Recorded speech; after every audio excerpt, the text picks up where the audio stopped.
taking you inside Angelo Sports on angelosports.com. We're here with cross-country head coach Tom Dibbern. First of all, Coach, congratulations on your new position.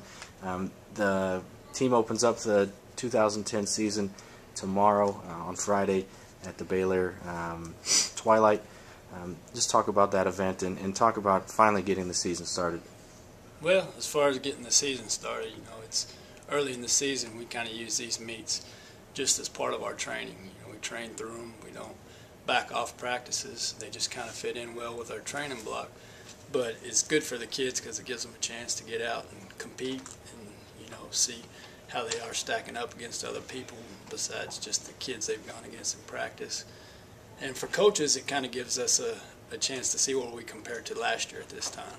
We went to this same meet the same time of year, and so we get to compare apples to apples. Okay.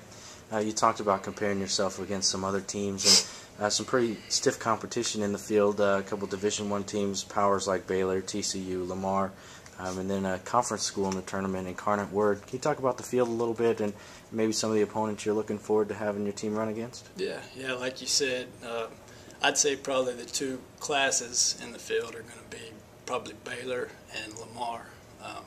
Lamar out of Louisiana, I believe. They're both finished really high in the region in that Division I last year.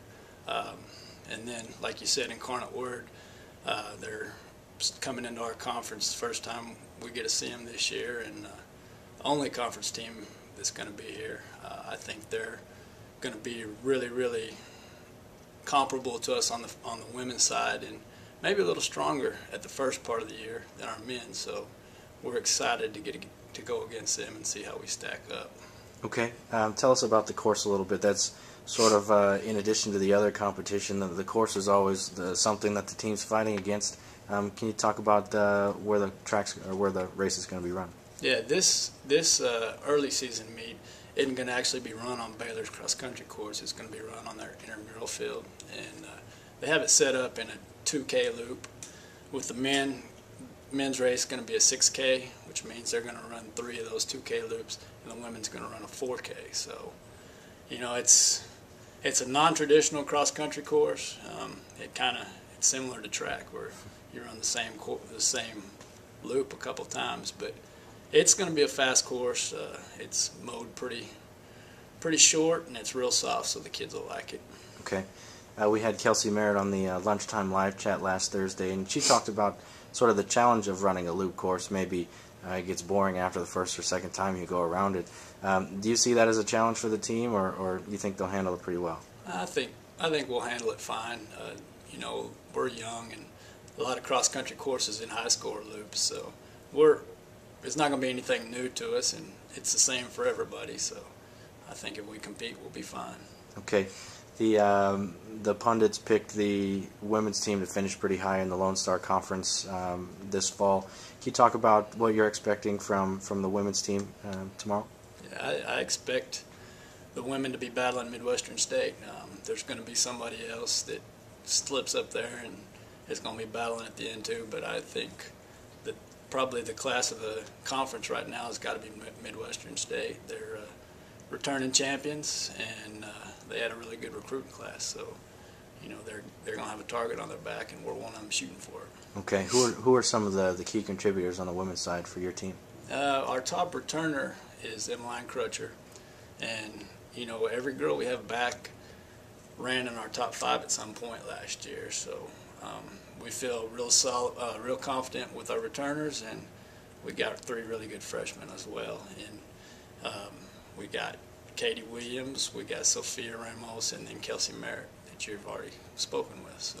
Okay. Maybe the expectations from the outside are a little bit different on the men's side, but still internally they want to compete and be the best that they can be. Where do you see the men's team this year? I think the men have a chance to be a top 5 team, and it's going to depend on how our 4 and 5 runner do.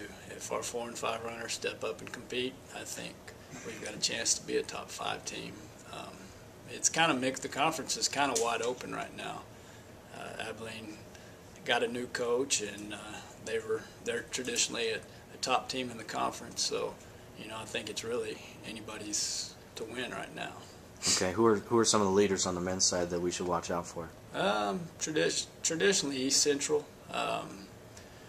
Tarleton usually has a pretty decent team. Abilene, Cameron out of Oklahoma is pretty good, and I would say Eastern New Mexico and Commerce are going to be pretty good this year, as well as Kingsville. So it's hard to say. It's hard to say. I would say probably Eastern New Mexico is going to surprise a lot of people.